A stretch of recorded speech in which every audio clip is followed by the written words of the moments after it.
Ko sa pintahan eh. 2,000, 1,500, 1,800, magkano na? 5,300.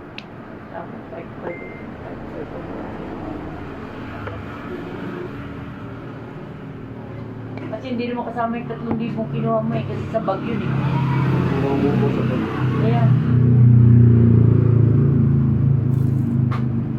higilan mo na yung scatter mo.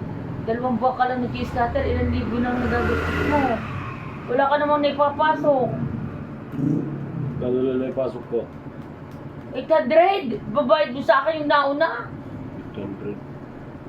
800 binayad mo sa akin. Isang 400, isang 300, 300 eh. Tingnan mo ang ano mo.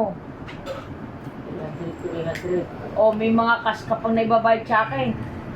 Ah, wala ka nga naipapas. Magkano lang? Ganang ano. Matugal yan eh. Hindi ka mananalo dyan. Machine yan eh. Machine. Maganda ka pagbalik ko. Hmm. Burahin ko na lahat yan. Kita kinakait na. Ba't hintayin mo pa pagbalik? Ba't tingin mo burahin? Gantayin ko lang yung Pasko kung magbibigay. Ayan. Sabi mo ka lang. Pag nagbigay ng Pasko, paldo! Sana nga, Paldo. Kasi Pero pag- katulad nung nasa post, nakapagpagawa ng bahay dahil dyan sa ano? JL, ano ba yun? Huh? JL. Well, kung pamilya tayo, Nagkuha ng bahay dahil dyan sa scatter. siguro yung mga... Kalukuhan yung sinasabi siguro nila yung mga- mag-withdraw muna. Huwag ka man naniwala. Sabi na, ginawa ko, ginamit ko, tapos nag-withdraw ako eh. Withdraw mo, wala kang pagpera sa loob na binigay. Kaya na tinisting ko eh.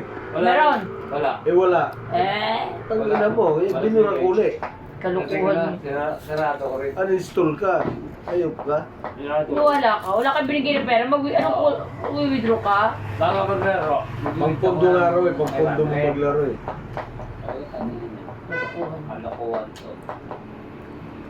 Mag-withdraw ka ng saan, di ba? Bago maglaro. Withdraw ka na sa... Nag-ano lang ako ng ano para yan sa Pasko. Pag nagbigay, okay siya. Pag hindi, nga. Pag hindi, Sugal yan eh. uninstall lahat. Wala.